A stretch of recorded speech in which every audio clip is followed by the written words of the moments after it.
بسم الله الرحمن الرحيم الحمد لله والصلاة والسلام على رسول الله صلى الله تعالى عليه وسلم. ربنا أرنا الحق حقا وارزقنا اتباعه وأرنا الباطل باطلا وارزقنا اجتنابه. ربنا آتنا في الدنيا حسنة وفي الآخرة حسنة وقنا عذاب النار. سرتا سپاسی هردو ڕێکخراو تاج العارفین و ڕێکخراوی ئینستیتوتی ژیار کە کارێکی هاوبەش و جوان دەستپێکێکی خێر ماندووبوونێکی جوانی لاوانە کە ئومێدەکەین ئینشاءالله هەمووی لە نامەی ئەعمال و لە ڕۆژی قیامەتا زۆر بە گەورەتر لەم واقعی کە ئێستا ئێمە خۆمان ئەیبینین ڕەب العالەمین ئەجر و پاداشتی بۆ نووسیبن بۆ هەردوو تەڕەف و هەردوو لاو دەستخۆشیان لێ ئەەکەم. لە ڕاستیە هەندێ فقهی گرنگ هەن لە شەریعەتی ئیسلامیە کە ئێمە ئەبێ دیراسەتیان کەین، بە تایبەتی ئەم زەمەنەی کە بەرەو پیرمان دێ ئومێدەکەین زەمەنی نەسڕەتی ئومەتی ئیسلامی بێ. نەسڕەتی ئومەتە کۆمەڵی فقهی زۆر تایبەت پێویستن شەباب و لاو هەر هەموو پێکەوە تێ قاڵ بووبینەوە هەتاوەکو تووشی گومڕایی نەبین. فقهی تەوەقوعمان هەیە، فقهی واقعمان هەیە، فقهی مەقاصدمان هەیە کە هەندێک لە عولەما پێڵەن فقه الفقه، یعنی فقهی ناو فقه. فقهی عامی شریعەتمان هەیە. ئێمە ئاینی پیرۆزی ئیسلام لە ئەمڕۆیە لە کتێبێکی گەورەی فقهی کە تۆ ئەبینی هەموو یاساکان دەستورەکانی ژیانی ئومەتیان نووسراوەتەوە. وەکو غەزالی ڕەزا و ڕەحمەتی خۆی لێبێ فەرمێ 19 الشریعة القياس. ئەگەر شریعەت هەر هەمووی بکەیتە 10 بەشەوە 9 بەشی قیاسات، واتە کۆمەڵی نصوص هاتووە ئیتر عولەما بەردەوام لەم نصوصانە شت وەرئەگرن. بۆیەش زیندویەتی ئەم ئاینە بۆ هەموو زەمەن و هەموو چەرخێکە ئەشێت و ئەبێ. بەردەوام ئێستا لەم زەمەنە زانایان کتێب ئەنووسن دەربارەی چی، ئایا ئەو دەوڵەتە ئیسلامی کە لەمەوە دوا دێت و دروست ئەبێت چۆن ئەبێ، ئایا حکومداری مسلمانان ئەمڕۆ لەسەر زەویە و لەم واقعەت جیاوازەی ئەمڕۆیە چۆن ئەم حکومداری ئەکرێ. عولەما شتی لەسەر ئەنووسن، خۆ ئێستا فەرەزیاتە دروست نەبووە، بەڵام بەو تەوەقوعاتەی کە ئەیکەین لە فقهی تەوەقوعاتە زۆر ئەگەری هەیە ئومەتی ئیسلامی هەڵسێتەوە پێویستی بە فقهێکی نوێ هەیە، ئەو دیراساتی نوێ هەیە. ئەمەی کە عەرستانەکەم باسی کوردستان ناکەین، باسی هەموو جیهانی ئیسلامی پێکەوە لەو مەیدانە کارەکە. ئەوەی کە ئەمڕۆ لە خزمەتان ئەمێ جۆرێک لە فقهەکان باسکەم، فقهی موازەناتە. هەندێک لە زانایان پێڵێن فقهی ئەولەویات، چی بخەینە پێش چی، کە ئەمە بابەتێکی زۆر گرنگە بە تایبەتی لە کاروباری دەعوی و کاروباری سیاسی مسلمانانە زۆر پێویستمان پێی ئەبێ کە ئێمە تێبگەین بزانین چۆن موازەنات ئەکەین یا ئەولەویات چ کاری ئەخێنە پێش کارێکی ترەوە. لەوە تەجاوزەکە لەوەی کە تەنها لەباری دەعوا بکە، حتا لەباری ژیانی کەسێتی خۆتە تۆ پێویستە بە فقهی موازەنات هەیە و فقهی ئەولەویات هەیە. علەمای کۆن ئەم فقهیان وەکو فقهی موازەنات یا ئەولەویات باز نەکردو، بەڵام ناوەخنی کتێبەکانیان هەر هەموو پڕە لەم باسانە. تایبەت عزی کوڕی عەبدولسەلام لە کتێبی قەواعید الأحکام لێ زۆر بە تەفسیل باسی فقهی موازەناتی کردو، یاساکانی داڕێژەوە، وەلەو ناوی لەنەناوە فقهی موازەنات بۆ مصطلحات تازەیی کە ئەمڕۆ هەیە لە عالەمی ئیسلامیە، ناوی لەناوە فقهی ئەولەویات، ناوی لەناوە فقهی موازەنات. هەندێک لە زانایان بە ناوی فقهی تەرجیح ناویان بردووە لە قەدیمیە، هەندێکیش فەرموویان نا ئەولەویات زۆر گەورەترە لە فقهی تەرجیح. فقهی تەرجیح تەنها لە هەندێک مەسائلی فقهیەیە، فقهی ئەولەویات لە هەموو کایەکانی ژیانە ئینسان سوودی لێ وەرەگرێت. ئەفەرمێ ئەگەر ئێمە بمانەوێت تعریفێکی بکەین لەوەی کە عزی کوڕی عەبدولسەلام ئەفەرمێ و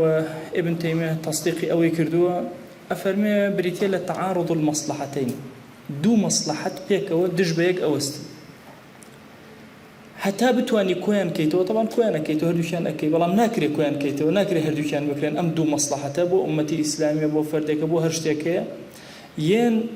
بەریەکەوتن لە نێوان دوو مەصلحەتە دروست ئەبێت. وتەرجیح ئەحەدیهما، دانیشان ئەڵێ ئەمەیان باشترە، یان تەرجیح خەیر الخەیرەین، دوو خەیر هاتوۆتە بەردەست کامیان باشترە تۆ جێبەجێکە، هەردووکیان خەیرە بەس کامیان ئەولاترە. و چۆن دوو شەڕیەتە بەردەست کامیان ئەدۆزیتەوە، کامیان شەڕەکەی زۆر خراپترە دووری ئەخەیتەوە، یان شەڕی کەمترە ئەیکەیت. وتحصيل أعظم الأجرين بتوفيت أدناهما، أشي دو أجري زور جورة هي یەی دانەیەکیان کامیان خەیری زیاترە ئەگا ئەویان جێبەجێ ئەەکەی پاڵ بەوی تریانەوە ئەنێ لە کاتی تەعاڕوزە. علەمای تازەش وتوانە ئەلمفاضەلە بریتیە لە هەڵسەنگاندن لە نێوان مەصالح و مەفاسیدە. لەناو مەصالحەکانە خۆیان مەفاسیدیش خۆیان کە کاتێ متعارض ئەبن لەگەڵ یەکترەیە کۆ ئەبنەوە هەموو جاری وایە 20 مەصلحەت کۆ ئەبێتەوە کامیان نەخەیتە پێش کامیانەوە 20 مەفسەدەت کۆ ئەبێتەوە بەسەرتە لابد ئەبێ یەکێکیان بکەی کامیان ئەەکەی کە زەرەری کەمتر ئەبێ بۆ ئومەت. ئەقسامەکانی چین چەند قسمی هەیە فقهی موازنات. طبعا ئەمەی کە عرستانەکەم هەر ماوەسا مەحسین شتێکی فەرمووە مەرە وەکو سەرەتدا وایە تەنها ئەمەوێ دەرگاکە بکرێتەوە و فکری گەنج سیرکە مەسەلەن کە تۆ دوای مێژووی ئیسلامی خوێنیتەوە ملیۆنی ئیشکالێ بۆ دروستێ بێ کە سەیری فقهی ئەوەلیاتەکە یەک دانە لەوانە ئیشکالەکان نامێنێت چونکە ئەزانی کۆمەڵی یاسا هەبوو پشتگیری ئەو یاسایانە هەموو ئەو کارانە کراوە. ئەقسامەکانی چین موازنە لە بینی مەصالح خۆیان بکە. ئەوە دوو جۆر مەصلحەت هاتووە دە جۆر مەصلحەت هاتووە لە بینی مەصلحەتەکانە هەموو لایەنەکانە خوێنیتەوە. طبعا ئەم فقهی موازناتە پێویستی بە فقهی واقع زۆرە و پێویستی بە فقهی تعیین هەیە معەن ئەم خەڵکە خۆی تاک بە تاک فقه بەرامبەری ئەگۆڕێ لەوە ئەچێ مەسئلەیەکە بێ بۆ یەک کەس حەڵاڵ بێ بۆ ئەوی تر لە پەنای حەرام بێ. بۆیە فقه یەک و یەک ئەکاتە دوو نییە. يعني ئەمە زۆر کات گەنج لە واتی ئەگا فقهی ئیسلامی بریتێ لەوەی کە کۆمەڵێک شت بڵێ یەک و یەک ئەکاتە دوو تەواو ناکرێشتیوە. یان هەندێک مەسائلی اختلافی هەیە لە بین عولەمایە یەکسەر ئەو بڕیاری خۆی ئەداڵێ ئەویان تەواوە ناتوانانی تۆ بڵێ تەواو. ئەمە فقه دەوڵەمەندە هەمووی دەلیلی هەیە هەمووی بەڵگەی خۆی هەیە ئەوێ بە دوایە بڕۆی. بۆیە لە نێوان مەصالحەکانە یەکەم دانە یەکەم جۆر ئەوەیە کە تۆ دێیت لەناو مەصالحە چاکترین مەصلحەت هەڵەبژێری لە هەموو ڕۆکانەوە کاڵم لە هەموو ڕۆکانەوە سەری ئومەتی ئیسلامی ئەەکەی سەری خۆتەکەی سەری کۆمەڵگاتەکەی سەری هەمووی ئەەکەی وەقت و زەمن و هەمووی تەئسیری لێەکە تۆ باشترین مەصلحەت هەڵەبژێرەوە. جۆری یەکەم. جۆری دووەم لەناو مەفاسیدە خراپترین مەفسەدە دیاری ئەەکەی و کەمترین مەفسەدەش دیاری ئەەکەی. یی بچووکەکەیان ئەەکەیت گەورەکان واز لێ چونکە چارت نیە ئیلا بێ یەکێک لەو مەفاسیدانە بکەیت. سێهەم جۆریان مەصلحەت و مەفسەدە لێک ئەدا. مسئلەیەک هەیە سێرەکەی کۆمەڵە مەصلحەتی تێیە بۆ دین و کۆمەڵە مەفسەدەتی تێیە بۆ دین. چۆن مامەڵەی لەگەڵا چۆن لەگەڵ مەصالحەکان ئاجۆڵی چۆن لەگەڵ مەفاسیدە ئاجۆڵیتەوە هەردوو تەرەفەکە. ئێمە زۆر گرنگە ئەلا ئەم سێ بوارەی کە عولەما زۆر بە تەفسیل طبعا هەر یەکێک لەوانە چەندین خاڵ لە ژێریە هەیە مهم ئەم سێ خاڵە سەرەکیەوە لە خزمەتانە حەزەکەم باسکەم. ئەم سێ خاڵەت ئەبێت چاک ئاگا لێبێ بەڵام بەچی ئەگەیتە ئەوەی کە تۆ ئەو هەڵسەنگاندنە بکەیت. ئەمە زۆر گرنگە یعنی ئایا هەموو کەس ئەتوانێ ئەم هەڵسەنگاندنە بکە. عولەما مەرجیان داناوە ئەڵێن ئەو کەسەی کە لە فقه زۆر متمەریسە و زۆر دراسی فقهی کردووە و يعني فقهی شرعی بەکامل ئەزانێ و فقهی واقعیش بەکامل ئەزانێ ئەم دوو فقه کۆکاتەوە اینجا ئەتوانێ لەباری ئەم بابەتی فقهی موازناتە قسە بکات. چونکە ئەگەر کامل معانی فقه لە ذهنی تۆیە لە دڵتان نەچەسبێ ناتوانێت. طبعا زانایانی کۆن قواعدی فقهیان زۆر ئەخوێن. يعني لە مەذهب ئیمامی شافعی هەندێک لە زاناکان ئەفەرمێ فقهیان نەئەخوێن. چوار مەسئلەی زۆر گرنگیان ئەخوێن هەموو فقهیان ئەزانی لە دوای ئەو چوار مەسئلە چونکە زەمەنی کورتکردنەوەی شتەکان ئەمڕۆ زەمەنی درێژکردنەوەی شتەکان ئەو هەموو کتێب فقهیە سەیرەکەی و تەوەتورێک لە ذهنمانە دروست بووە بۆیە فقهمان بۆ کۆنتڕۆڵ نابێت بۆ نازانێت. جاری وهەیە فتوایەک ئەدەین لە پەنایە فتوایەک تر دەدەین هەر وەکو یەک لێک کاتە عەکس یەکن دوو فتواک بۆ چونکە ئێمە ممارسەی فقهمان بەکاملی نەکردووە. ئەگەر فقه بۆیە عولەمای کۆن لەگەڵ عولەمای تازە ئەو جیاوازەیە عولەمای تازە بە یاسایەکدا ناڕێژێ و لەسەری بڕۆ و غەڵەت نەکا. یعنی ئێستا پیاوێکی وەکو جوێنی بێنە هیچ یاسایەک نییە کە دای نابێت لە فقه و لە غەیری فقه پێچەوانە یەکتر هەر زانەیە لەو زانە تازانە ئەهێنی سێرەکەی لە شوێنەکە قسەیەکە لە شوێن قسە عەکس یەکترن بەرعەکس یەکترن. تەسەوور کە جاری وە هەیە مەسەلەن یەک زانەی معتەبەر لە جیهانی ئیسلامیە لەو زانە نوێەکان بەنمونە دوو فتوای داوە کە عەکس یەکترن چۆ حەز ناکەم داو بڵێم مەسەلەن وتوێتی لە ڕۆژی شەممە بەتەنها بە ڕۆژوو بی ئەگەر عەرەفەش بێ دروست نی چونکە حەدیثی لەسەر هاتوو نەهی لێکراوە کە ڕۆژی شەممە بەتەنها بە ڕۆژوو ئەی لە دوای نوێژی بەیانی عینە نەهی هاتووە کە نوێژکە هاتووە خۆر هەڵدێ ئەڵێ لەوەیانە قەیناکە نوێژی ئەگەر سەبەبی هەبێ قەیناکە مثلا تحية المسجد شتا مزگەوتەوە قەیناکە قەزات کردەوە قەیناکە سنەتێکە فۆتا بوو قەزات کردەوە هەر قەیناکە ئەم دوو فتوایە ڕێک عکسیەکەن چونکە دوو حەدیث هاتووە نەهی ئەکا لە دوو قەزیە لە یەکێکیانە چۆن ئەڵێ دروست نییە بە سەبەب و لە یەکیانە ئەڵێ دروستە بە سەبەب ئەبێ هەردووکیان یەک بۆیە عولەمای کۆن ئەو وردەکاریان هەیە کە قسەکانیان پێچەوانە یەکتر نین فقهی واقعی زۆر گرنگە لە فقهی موازنات و ئەولەویات یعنی ناسینی واقع زۆر گرنگە یعنی ئەمە نابێ خۆمان هەڵەکەین پێغەمبەری خوا صلی الله علیه و آله وسلم لە پەنای کەعبە نوێژەکە پڕە لە بتە 300 بتیتە نوێژی خۆشی جێبەجێکە نایە هاوار کاتی و بتبشکێنێت و خۆی مەشغوڵ ناکە بەوە کاتێک کە سوڵتە و دەسەڵاتیش پێیە ئەکا بتەکان هەمووی ئەشکێنە لێرە لەم کاتا سەرەکەی مەفسەدەیەک هەیە بەڵام پێغەمبەری خوا صلی الله علیه وسلم واقعەکە ئەخوێنێتەوە دەست بۆ ئەو مەفسەدەیە نابە دواتر نمونەکانتان عەرزەکەم بە تەفسیل مهم ئەوەیە ئێمە بزانین بەڵێ لە قورئانە لە سوننەیە بۆمان باس کراوە کە کۆمەڵی مەصالحەکەوێتە پێش کۆمەڵی مەصالح کۆمەڵی مەفسەدەکەوێتە پێش کۆمەڵی مەفسەدە مەصالح و مەفاسید لە یەک ئەدەن و خۆی گەورەش بۆی تحدیدکردن کە ئێمە چۆن بڕیارات بدەین لەسەریان ئایا هەر خودی تەفاوت هەیە لە دینە ئەم جارێک لە گەنجێک پرسیارێکی لێکردم لە زانکۆ وتی مامۆستا واجب هەر واجب نییە یعنی تۆ چۆن ئەو واجبە خێتە پێش ئەو واجبە وتم وڵای پرسیارێکی زۆر معقولە ئەخە خۆ کەوتە واجب هەر واجبە چۆن ئەم واجبە باشتر لە واجبەکەی تر کاکەمە لە شریعەتە پێغەمبەری خوا صلی الله علیه و آله وسلم فەرمووی الإیمان بضع وسبعون شعبة إيمان شصت أوند للروايات حفتاو أوند بشة أعلاها لا إله إلا الله وأدناها إماطة الأذى عن الطريق لا بردني بردك لسرك وبلا بندي هي أجر دوان لما أنا بريك كوتن كو كاميان أكيد أي شيء خمي لا إله إلا الله أخويا خمي بردك أخوي لسرك هو واقع الذين أم تفاوته هي يا لفرمايشتك أفرمي درهم يأكله الرجل من الربا بيت درهمش الربا بخوة أشد من 36 زنية أجر سيو شجر زينابك هشتا ناقاته أو درهميك بالربا خوارديد كهو بلا بندي هي شون لإيمان الزيادة وكمية الإسلام شاهية أفرمي أحسن الإسلام من حسن إسلام المرء ترك ما لا يعني كهو بلا بندي هي لكسي مسلمانا لأيني بيروز إسلام لهم يا بلا بندي هي أم بلا بندي زور قرنقة أما بورد ما مالي لقلاكين تابتوين لواقع بزاني كامان دا أبوزين وأمتي في غمري خوا صلى الله عليه وسلم أدلة القرآن مسألة تفرقة طبعا فتنة زوزو قوري بيركنوا هارون عليه السلام لبيش شاوي أو سامرية ورده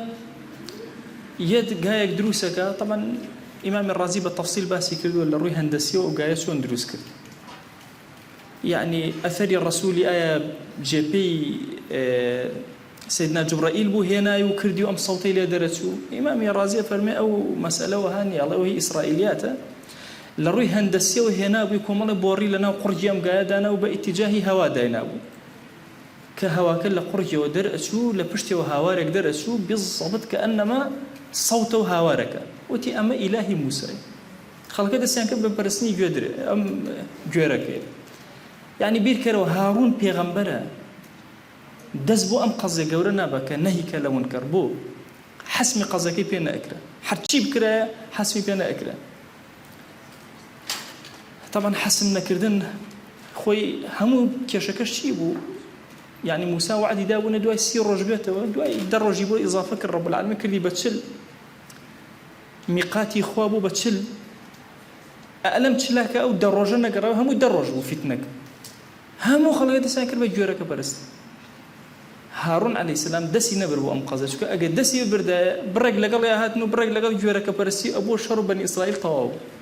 دسي وأم قزي نبر كاتي كديته القرآن أخوي جورا بوم بحثك طبعا موسى عليه السلام هات وزهت الرب طبعا أو الوحانيك بدسيو كلامي خويتي أنا سلام باشا للروايتك على الدينة للروايتك على فريدة باشا أو عنده حكى خلقي بيني كره هي هوا كأنك عمرك سرف كي خلش الركي تو يسوي نجورك وبرس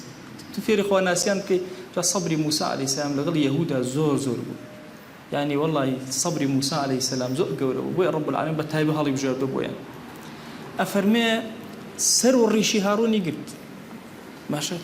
فرموا يا ابن أم لا تأخذ بلحيتي ولا برأسي إني خشيت أن تقول فرقت بين بني إسرائيل ولم ترقب قولي بخوات ترسام بلي تفرقوا دروس كل بين بني إسرائيل بوي النهم لو منكر نكر ليه قرموت موسى خويته بقسيك وحسم به طبعا بقسيك وحسم وكهاتو بتبرسينا ما أو قاكي بابلين السوتان وخولك فرينا ودرياوه ونفي كرت سامري نفي كرت باش هم حل وهيج مشكله كرونا دا كسر نكوجرا كوتاي بها سيري ام فقهي موازنه الله هارون ليرا فتنه كي زور قوله هي فتنه كي تريشه كاميان هلا بجيره ام فتنه كاتيه لي اقرتون كازانه اقر بو بخن رشن لنيوانا فتنه كبا موسى حل نابل بلا امي تري ام موسى حل بيت وانا موسى كنترول يبكى يان مساله سفينه خضير عليه السلام لقال سيدنا موسى يعني السفينة كي هيكم الله فرق خلقي هجار وندار وأمانة خضر يكونيتيك ككونيتيك سير بلايا وكموسى أم أي شيء يعني تو سفينة كي جواني الركوب بيكي أو دانا تو بيكونيكي كاتك برسائل لك كمصلحتك يبو درك تيجا كأما مليكة كي لبشتوا همو أم سفينة أنا أبا غصبيك أمشكا وأنا أبا أبيت ما يرسق دواي بركات بو أم بنا مال أم بنا مال فقير وهجارة بويا ابن حجر فرمي أجر حزتي موسى عليه السلام أم واقعي بزانيا بالتفصيل بزانيا كأذكر أبو السلام فرمي بورن كفرمي أم واقعي لبيش شاوبوا كخضير أيزاني كالدواء ومليكيات وأم نابات وأبيت ما يرسق بو أمان قد أو رخنين أجل خضير سكتي أجيش أو دو مصلحتهن يا بابلان دو مفسدتهن مفسدية بتشوك يعني كردو كوني كتير كردو لمفسدية جورة بلان أبنا مالي نجات داو رب العالمين لقرآن فرمي والفتنة أكبر من القتل تنبيه إمأك فتنة لكشتن خطرتره بوي أبيني يكوم الله ميجي إسلامية وتارك ما يبناوي فتنة كاني ابن الأشعث عبد الرحمن كوري أشعث كان على خما ليوتيوب هاي قرسيري كان يعني بير كرا وسط هزار خلقي مسلمان شوين كسك كوت أزان شان مسلمان شهيد بوشي لبيناي كوجانوي فتنة كمسلمان شهيد أكوجري زي شان كس كوجرا والفتنة أكبر من القتل لما وصل شواقر دو فتنة هي فتنة كان أو كشني مسلمانة فتنة كان أمتي إسلامي بو هتا بارشة بو عبد الملك كوري مروان جنگي هالوجار لقليانا لدواء أو محاولات زور بود جمع نكرة جمع كالقليانا حتى قراري دا حجاج لا باقي زو قراري زو تنازلاتي كالفائدة نو لدواء سيركي بريارك برو أراسيكي تروج جنگ رويدا نزيكي بينصل جنگ رويدا إنجا فتنة كوتاي بيهاتو كجايو والفتنة أكبر من القتل هم لو آياتو ورأيكيريكا فتنة قرسترا بوي هندي جار سيركي كشتني أشخاصك كشتيكي شخصية لبر فتنة عامي قشتي كأمتي إسلامي زريتي أكا دي قد أديك اشتا عامك مصلحة عامك أخيرا بيش أو فتنة بشوكيك لكشتنا هيا ريجري أكريبا فتنة كي قورا زور بابتي ترمان هي لديني لدنيوي لموازناتها هي يعني يسألونك عن الخمر والميسر قل فيهما إثم كبير ومنافع للناس يا باشا إثمي قوريتي والله منافعي شيء وخلقتي يعني لبيني فرس الروما حتى خوشويستي مسلمان يعني زور قرنجا بير كانوا مثلا أو الروم لقال فرصة جنجك إما بويا هندي جار ابن القيم رحمة الله عليه بفرمي خطراتي تو خيالاتي تو بأقول لي والله جاري الخيالات تأيدي كافريك أبي زور أقول لي يعني ودو كافر هردو كافر بلام روم أهل كتابة فرس مجوسو أجر برستا كاميان أخذت بيش كاميان حبي كاميان حزكي كاميان ظالبي مسلمان حزكي الروم ظالبي بوشي الروم ظالبي أهل كتابة بوي رب العالمين تأيدي قسكيانك غلبت الروم في أدنى الأرض وهم من بعد غلبهم سيغلبون حتى لا عند الروايات توك قرو كده لا هاولان قرو يعني كلا سوي كالروم أيباتو تشكوتي أمان قريب للأخوة وزيادة للسنة مطهرات زور بابتها لو مسألة كان إشارتي كم لخزمتها أنا أو فرمودي دايك من عائشة رضي الله عنها بس سرتائك زور قوري كأفرمي إن لولا أن قومك حديث عهد بجاهلية لأمرت بالبيت فهدم. أفرمي والله أجر قومك تقول الجاهلية ونزيق نبونا يا عائشة يعني قريش كان أهاتم بيتم الرخان. طبعا بيت يساهم بيني وما نتوار قوشة بلام لا كناري كي وشتك أو بوشي وازا بازني وكسري هلك أو هاي لايك أوش هلا بيته سرتها بيت شوار قوشة نبوه لايك بوشي وازا مدور بو كاتك بيت الرخاء لزماني في غمر إخوة صلى الله عليه وآله وسلم كتعميري بيت كرايا وبرياري عنده باري حلال بخلنا بيته همو قريش كوبونا وطبعا باري قريش لدوش تازور للربا باريان زور بيا أكل لا أفرت بابلان أفرت يعني دا أداوتاتي جارية وأنا أدا باري وأنا شان ور أجر باري فساد أم دو باريان زور أو دو باريان تينا كر شون باري حلال يعني تكر بهرهم يعني كوبونا بيان طاونو بشوار قوشي دروس يعني كده وبعض نخركه أو بعض ليك يعني كده وازين لين بيان طاونو بيغمري خاص صلى الله عليه وسلم والله يعني كعبي إبراهيمي أبم شوازي يستني كعبي إبراهيمي لا يشي مدورة حتى للطوافة أجر بري لو بينه بشي أو شوطوب وحسابني أبي بشتي أو مدورة خراب بري إنجا طوافك وحساب ولا في قابة درجي باسكرا خوشوي اسمان صلى الله عليه وسلم فرمي والله يا عائشة أجر أمانة تازم مسلمان بو نبونا يا بيتم الروخان سلن ورسا قواعد إبراهيم دروس مكد بوشي وازا دروس مكد بلا ما هو حديث عهد النايكم تسير كليرة مصلحتك هي ومفسدتك هي بلام تسير كمصلحتك ومفسدتك شون لك دانو يبو أكر وشون أمانة ما مالي لقلاء أكر بويا زور قرنقا أمي بيغمر حتى زبير عبد الله كوري زبير لزماني خويا واي لكردو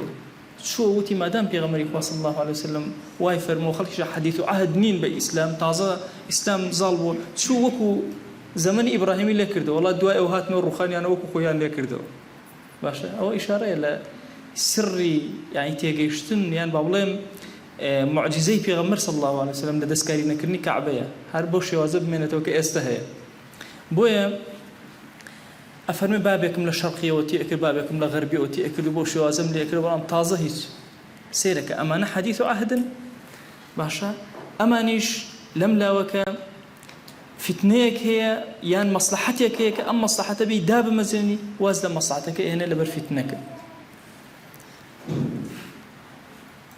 أو كسيك أعرابي بوهاتنا ومزقوته ميزيك ولا بيركرو مزقوتي في غمري خواه صلى الله عليه وسلم وطبعا جيركي هموي تشوي وردة لما فرشيتيانية كسيكاتو لنا مزقوتا أعرابية ميزكا هموي هاوريان اللي أصلا نكن وازي ليبن بابا يساعد ميزي خوي بكدو آيو كان بسرية طبعا كآيو كر بسرية تشتا خواره وكوتاي بيه وباكا بيتو ايتر لما تشندين استنباط يعني كردو ابن حجر الله جارك لايك اگر لوقتي قطع يعني كردا توشي نخوشي واش في قطع كرني ميز زور خراب الله لايك يتر اگري اوي هبو شبرز بيت شنو كثير لمزغوت بيسكا يشوني بيسكا باشتر زور لوش انا باسكا مهم بيغمري صلى الله عليه واله وسلم خو اما منكر بلام لي اگري ام منكر بم بسوكيب من تو غورن اما فقه موازنات وفقه اولوياتك لشريعه زور جرنجا اما اقام لي بورياي ما مالي لقلابكين ضوابط كان تشين اما لدو مصلحته هميشيين كهاتن بريكوتن كان خالق لذهن تانا هبه يكم شد ابي جمع كين حتى جمع كري هيج مصلحتنا كده بيج مصلحته بون من تواني من هردو كان بكين بهر شواز لشوازيان تواني من هردو كانك شو دو مصلحته هاد نما تواني بك حد شهر ما نو حرشي ما نكبو ما كون ابو ام زارين شي اكين نا والله ام دو مصلحتين هل صنقاندل لنيواني انا كين كام هلا بجيري كام ان اخيته بيش اوي ثري ليرة زور ياساي ورد علماء باسان كانوا ناتوان هم تفصيل باس كان بس اونا سيري قيمتي مصلحتك انا كين ام مصلحتين قيمتك زور عامه همو خلق سودي لي ورقري امان دريشتر قيمتك عمري دريج امان سيركين بكم ترين كل فجأة بجي أكري همو أوان اللي قدانو يبو أكري لو دو مصلحته إن جاب رأي لدي كاميانا خيطة بيش كاميانا نمونيك بين مولا خزمتانا في غمري خواه صلى الله عليه وسلم لا صلح حديبية يت أو السهل هاتوا سهل باوكي أبا جندلة هاتوا والله أما بسم الله اللهم بسوز الرحمن الناس نابي بنوسي بسم الله الرحمن الرحيم والله باسمك اللهم باشا خو كوجانوي أمو تنازل كردن زور زحمته والله أبي بيكي باشا مصالح لوايا بيك نابي بنوسي محمد رسول الله أبي والله محمد يقول عبد الله أصحابي أن قبولنا كي لا بوي بنوسي حتى إمام علي فرمي وتي بسم الله كأنكو جنمو أو محمد رسول الله كأنكو جنمو الله وتي الرجل هي خود أكو جنيته وبيشي قبول شيء أكيد دواي كاتك صلحي لقال سيدنا معاوية كر وتيان والله ليش الرواية كان هاتوا الله وتيان نابي بنوسي أمير المؤمنين أبي بيكو جنيته كوجانيو أو في غمري خاص الله عليه وسلم هاتدي والحال دي عقدك التوابو خطر ترين خل عقدك شيبو أجر مسلمان إيمان بينه لأنه مكة راكع بيت أنه مدينة رزقاري ببي أبي مسلمان بيجرنا ونو كافر هبي غيرنا عذاب وعقوبة قزور زحمة أمان ألم كاتا أبا جندل بياو الحمد لله نجاة بهزار راكا ترايكل ولا مكة وخوي جيان نجاة الله أكبر طلقي خوش سهلوتي بوس ورقا كانوا سراوة أم عقدها الله وشيان ما أقرأ كرم ندنا في غمري خاص الله عليه وسلم تبير كرو أمر أكا أمها والله بقرته بونا عذاب وعقاب فمصلحتك جورة كره هواية كربنا والله ناقرا كره شون أبي الدنيا الذين قبولكين بقرمه أي هوار كره أزان شون رام كردو بس زحمته نا أمري في كردو يا ودسي باكي يلا خل بسرعة ونومك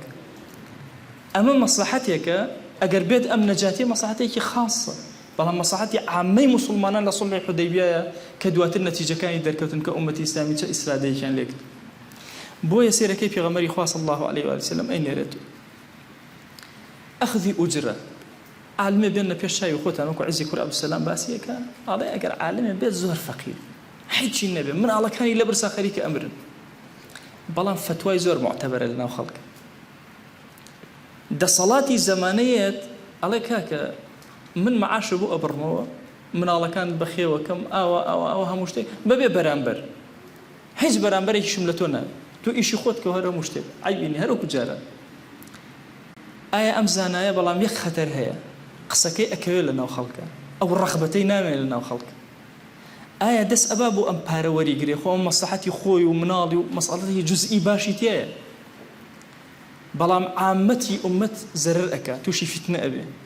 أفرم بهيش يوازي جائز نية فلا يجوز له أخذه لما في أخذه من فساد اعتقاد الناس اعتقادي خلق تيك شيء لزانانا هيبتي زانان يتخوار أبوي نابي وريقري أبي أبرسي تبتجر أو بريتيا لو فقه أولوياتك بزاني شي هل أبجيري وشي أكي حتى لا فرما اشتكانا مثلا رباط يوم خير من صيام شهر وقيامه يكرج لبينا يخوا لسوتك وسط الرباط جهاتك لبينا يخوا وحرسيات بقرة لا يكمان جراك بي بالرجوبة هم شوكش قيامة كردبه هشتا أو ساعات باشتر بوتشوك ألو كاتا أو ساعات ضرورة أمتي إسلامية أمان عبادتي الشخصي وكساياتي خوت أوان قرنق بو أمتي إسلامي بويا ألويا أجر دسك وأجر قورا حتى علماء زور قصيان كردوا لسفر ما يشتكى أفرمون أجر تعيين بو لسرتو كتو لو نقطة بارزقاري لأمتي إسلامي كأجر تو بقريتو أمة أشكي برو اللي يكسع اللي بمن الروبة أندازي مانجل عمر بانكا وكوا يكمان برجو بيتشو نرجع كردوا وسر لسجداو بي عبد الله كوري مسعود طبعا يكلو هاولاني زور ضعيف ولاواس حتى فرمي جارك دارك سركوت هاولان قاتشي بيني وانا قاتشي باري وما بيكن فرمي والله قاتشي اما لكي احد قرستر الله اخوة جل جلاله بالرجل ابو روي سنتي ناقري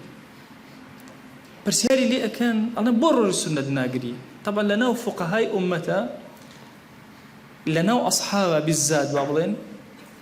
درك بم مسألة فقه موازنات وأولويات زوركي أفرموتي أجر بالرجوع أبم ناتوان نيوجا كان بكم قوتي نيوجنا طبعا زوزر نيوجا كل زوج القرآن يخن يكم كسك إعلان القرآن كلبنا كعبة والحال فضائل كان يزور سيركا دوش دو عبادات بالنسبة يك شخص ويك شخص نەگشتی عامیش بەنسبەت یەک شخص خۆیەوە فقهی موازنات و ئەولویات بەکارێنێ ئەزانێ ئەگەر بە ڕۆژوو بێ نوێژەکانیشی پێ ناکرێت بە تاک بکەوێ بە عەرزە باش ڕۆژەکان ناگرێت ئەچێت نوێژی زۆرتر ئەکە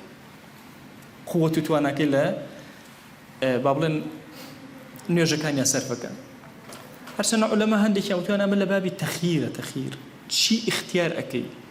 بەڵام بەشی تەخیر هەر ئەچێتە ناو موازناتە چونکە تۆ ئەگەر هاتوو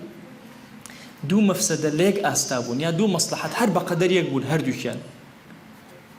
ئایا کامیان لەوە چێ دانێکیان اختیار کەی بەبێ ئەوەی خۆت حتا پێغەمبەری خوا صلی الله عليه وسلم مەسلحەتی وا بوو یەک دانە لە ژنەکانی بەرێ بۆ کاتێکە سەفەری ئەکرد بۆی بەشی دڵی تێ نەئەکەوێ قوڕعی ئەکرد هەر کامێکیان دەرەچوو اختیاری ئەکرد ئەفەرمونەوە لە فقهی موازناتە بەڵام موازنات نییە بەچی بەوەی کە تۆ دانەیەک هەڵبژێری بەسەر دانەیەکی ترە اختیاری هەر کامێکیان بکەی بەڵام تۆ یەکێکیان نەکەی ئەڵێن عەبدوڵڵای کوڕی مەسعود ئەم بابەتە لەوە جێگەی ئەبێت دوو مەفسەدەتم هەیە کامیان کەمترە یعنی بیرکەنەوە کەلثوم سەلەمە ئەو ئافرەتە مهاجرانە کە بە تەنها هیجرەتیان کردو زۆرن یعنی دێت بە تاقی تەنها ئەم ڕێگایە ببڕی ڕێگایکی دوور و درێژ و بڕۆ باشە باشە خۆمە مەخاتری زۆر گەورەیە بەڵام ئەگەر لە داری حربا بمێنێتەوە زۆر خەتەرترە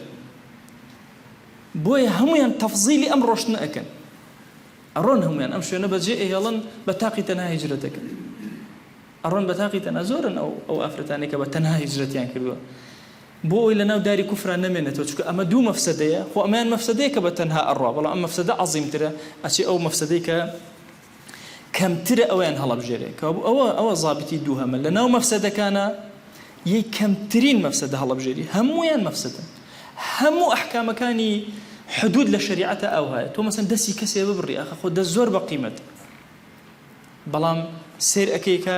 دوو مەفسەدە هەیە بڵاوبوونەوەی دزی بەناو عالەمە یا بڕینی دەستی کەسێ بڕینی دەستی کەسەکەی هەموو بابەتەکان دارکاری لە زینایە چی هەموو بابەتەکانی حد لەناو ئەو مەفاسیدانە جێگەی ئەبێتەوە بابەتی الفتنة أكبر من القتل لەوێ جێگەی ئەبێتەوە لە مەسائلی مەفاسید و مەصالح کە بەریەک کەوتن قاعدەیەکی ئوسولی هەیە کە دەرء المەفاسد مقدم على جلب المصالح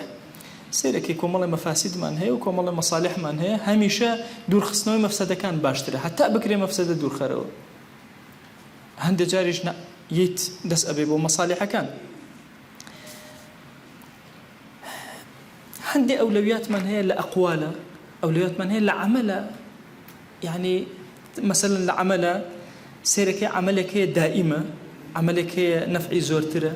هەموو ئەوانە حساباتی بۆ ئەکرێ لەناو کوفر و ئیسلامە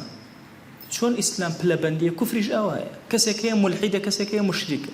لە نێوان ئەم دوانە اختیارە بنێ مەجالی سێهەم نییە کامیان هەڵەبژێ مشریکە هەڵەبژێ تا مولحیدەکە چونکە هەندێک باوەڕی هەیە لەناو ئەمە تەواجودی هەیە لەوە هیچ شتێ بڕۆی بە هیچ شتێک نییە یان مەسەلەن با بڵێن نەسارایەکت ئەدەنێ لەگەڵ مشریکێکە کامیان هەڵەبژێری تۆچی نەساراکە هەڵەبژێریەوە دوو کوفرە باشە کامەیان وزۆری تر لەم بابەت لە کوفرە بۆ شێوازە توراسی ئیسلامیمان پڕە لەم بابەت یعنی سیدنا حوسێن کاتێکە تەشریفی بەرەو عێراق ئەهێنێت و ئەهلی عێراقەوە بەیعەتیان داوەتێ یعنی کە سەیری حیاتی ئەکە ئیبن عومەر چی پێ ئەڵێ ئیبن عەباسی هەموویان باسی فقهی ئەولەویاتە کە ئەڵێن نەڕۆی فیتنەکە ئەو هەیە گەورەتر ئەبێ فیتنەکە بوەستە هەمووی ئەو تركيزيان لسر شيء لسر فقه أولويات حتى سيدنا حسين سيدنا حسن طبعا فقه سيدنا حسن فقه زور قورية فقه إصلاحي زور قورية وتارك وتفصيل واسع حياتي سيدنا حسن مكردوها يعني يشكل لما مدرسة إصلاحية زور قورة كان يعني بيركروا خليفة بي تنازل كي لخلافتي خد وكسي كتير بوي بس فتنة لبين وصوانا بكجته أو فقه أولويات وتيجيشتن بويا ئەڵێن ئەوەی کە حەسەن کردی ڕەزا و ڕەحمەتی خوای لێبێ زۆر گەورە بوو فتنەیەکی درێژ خائنی لەناو ئومەتا کوژانەوە بە یەک بڕیار و بە تەنازولێکی شەخصی قەزەیەکی گەورەی ئومەتی خستە سەر سکەی خۆی اختلافی تر لە دوای ئەوە نەما زەمانێکی زۆر ئومەت پێکەوە ئەڕۆشتن هەمومانەوەی ئیبن عومەرمان بیستووە کە ئەهلی عێراق بیان پرسیاری یعنی خوێنی مێشولە و کێچێکی لێ ئەکەن کوڕاڵەیەوە سەیدنا حوسێن ئەکوژن و پرسیاری ئەم شتە وردانە ئەکەن ئەو شتە گەورە گەورانە وازدێن ئەو لە فقهی ئەولەویات نییە ئەبێ فقهی ئەولەویات و موازنات ئینسانی مسلمان زۆر بە وریایی کردبێتی ئەمێ ئەوتان عرض کەم لە کۆتایی أم بابتا طبعا أو تفصيلة الخوت أنا ما تنها درجائك خوت بشو بدوء بقرن كزور كسايتي جورا إمام غزالي زور تركيزي لسر أودانا وحتى فقه مزل إمام الشافعي قرب بيرتان بلا ججنانا ما وصاين قديم كان يعني كاك الرحمة يقول لو كسي قرزار نيجي ججنك قرزك يبكات ولا فقه أولويات بو حتى قرزك وسر سنة ما كبر راك قرزك وبكره وزور بابتي تر همو لسر فقه أولويات دام زوك غزالي بدرجي باسي كرو لا إحياء ولا بسيط وأنا بدرجي تركيزي فقه لما زي الإمام الشافعي لسر أولويات زور لا ابن تيمية زورك لبابته كان بخينا وبتأتي لقواعد تكفيرة زور تركيزي لسر أو مسألة فقه أولوياته بويت شخص أكابة شن بشو نك أمت نقضيك جوري أمت هر شخصك شندين بشي أكا بزانت شونا مثلا أم كسا لكام سوچا جيجي أبيتو حتى فرمي هندي السلف فرموا أنا إذا غلبت محاسن الرجل على مساوئه لم تذكر المساوئ أجد بياك باشكاني شاكتر من الخرابة كاني باسي خرابة هر ناكر نبي باسي خرابة كده شكو شاكي زورتره أو طبيعتي إسلامية كأما بنيشن بخرابة خلقه ما دام شاكي طاو عليه بعكس شو إذا غلبت المساوئ عن المحاسن المساوئ زورتره لم تذكر المحاسن باسي محاسن كاني ناكي حتى نهاو بروبر لمساوئ فقه دعوة فقه سياسة أمره لدواء الرخاني خلافة إسلامية وهيتشي دقين هم اجتهادات اجتهادات هم لسر أولويات إما تشيبكين بو أمة هالسيتو هموي هر كسمان اشتق بأولويات أزاني هل دروزبوني مدارس كاني مدرسة إصلاح كجمال الدين أفغاني ومحمد عبده ومحمد رشيد رضا وكيدسي بيك وربو مدرسة إخواني هم الفكرة كامية شون أمة بيته سركاية هم اجتهادات وآراء شيء أولوياته مثلا لزمان جمال الدين أفغانيا أي فرمو بياوي سياسي جوربيت هم مشتك مع أبو حلبي أخو جمال الدين أفغاني نو بشتي ملك بول أخو سياسي كي زور عملاق بو عبد الحميد الثاني لو زمانه هو أو كذا سياسي عملاق أنا بالله أمة الله سايو دوايوتيان إصلاحي وعظ الديني محمد عبد أوان فرموان إصلاحي وعظ الديني بس محاولة كان ملاكان خطيبة كان خطبة جوان بدن أو هم خطبة جوان أجدر أمة الله سايو دواتيوتيان نأكا كان بيسمى بتنظيم هي أمة شبرزة تنظيمي كان حركة إخواني هاد بتنظيم كرني عالم باش اجتهادي بكرة باش عالم هر أمة هر الله سايو باش اشكال زمينك هشتا ماوي أبو علاء مودودي مثلا لفكرة مالك بن نبي لفكرة زوريت الأوان ما وصى الشيخ سعيد نورسي مثلا لإنقاذ إيمانا هر مفكرة كاتوا بحالي خوي وبواقع خوي بتيجيشني خوي وبوتيجيشني لفقه أولويات هاتوا بالريالات خوي يدركوا أما هو تعرس كم فقه أولويات مسلمات النية يكو يجكات الدنيا لو أشي فقه أولويات للنظري زانايا كابمشوا للنظري لزانايا كلا بوش وازبه بلام جرينجا فقه اختلاف دوا أو يتبيشوا كدواتر وتاماسك كم مسلمان شون لبين يكترى مع ملاء وشون فرمان بتشاكا كان رجري لخراب كان شون فقه واقع أجان لي أبي شون فقه توقعاتي لموضوعان أبي شو جاري وهاي بفي فقه واقع سيركن أمر رجاء بقرين باشا بلام توقعي خطر أكين دبر توقعي أو خطر الرأي أقرين وزور قضايا اللوبابة أخير شد أمي لخدمة أنا باسي بكم مسألة مش يخوم يزور آلوس كله الحمد لله دوات الله ابن تيمية دوزيمه باشا أجر كسيك هات دو مفسدة هي دو مفسدة ما قالين لدو مفسدة بتشوك كيان بكا باشا قلنا باربي مفسدة بتشوك كبكا يعني ما دو مفسدة هي دو خرابة هي بون منا قتل من هي لقل زنا طبعا الزنا أكري قتل ناكري شو هو بلبندي خوي هي اللي فقه مقاصد شريعة كمان أكا مثلا زنا يكر أم كسبون منا بو يتوشي قتل ناك بدمونا مثلا آية لسر الزنا كجناه بار أبيت ينهر مفسدة يكتر أم أفرتي بتنها هجرتك بتاقيتنا بمحرم باش جناه بار أبي لسر هجرتك كأيك هو مفسدة يكتر يان لما سلي استمناء بدس أو هنا أنا بدس يخوي باش كسي خريب وتوشي زنا أبو أو هنا بدس يخوي لسر خدي أم أو هنا لو كاتك خريب وتوشي زنا أبو خوي حرامة بس لو كاتك توشي كنا هبك أم حالة دروس أبي ابن تيمية رحمة الله عليه فرمي إذا ازدحم واجبان لا يمكن جمعهما كم الله واجب كوب نوا باش نأكل جمع يعني كين فقدم أوكدهما كما ينزور أوكد بيشخرا لم يكن الآخر في الحال واجبا ألو كاتا دوميان واجب نابي لسر أم كسا والله واجبي دوم يبونا كردو قناه باربي لسريع ونابي ولم يكن تاركه لأجل فعل الأوكد تارك واجب في الحقيقة لحقيقة واجبي كي ترك نكردو لقناها كشهر أو هاي أفرمي دو مساوي أمش تخرابيك استكردو يتي بأجر وأنو سرنا بقناه بعكسه أو زور جرينجا يعني أما كابولا فقه موازناته بابك زور جورا معناه أيش أويا ممكن تو كسب بيني جناهك نتي زيادة الرأي كلا حقيقة احتمال أو جناها لحقيقة أو بادج بويا هم جارك ميزاني إما برامبر بخلق لغير ميزاني خوا برامبر بخلق دوش تزور جواز ممكن تو نكسك لو شيء كومالة كمسلماني زور بيني ركوتني بكا ركوتني كي زور هلا لنظري تو يا زور هلا بلان بلمك هم مجال الاجتهاد وعقله 19 غزالي فرمي 19 الفقه القياس قياسات عقله نولا سدي فقه عقل بويا ليرة بو استمرجنيه ممكن خودي يشتيك بو كسي گناه باري بو كسي كتير تشاكه بأجر بي كاق أحمد متزادة مسألة كورتر وجوانتر أكاد أفرميه منالك أجر ناني خوارد لناو أمنا خواردنا نان رجا بيا چەند جار کەوچەکە بەردەمی نەکەوت دەم و پلی خۆی پیس کرد یەک دانەی خوارد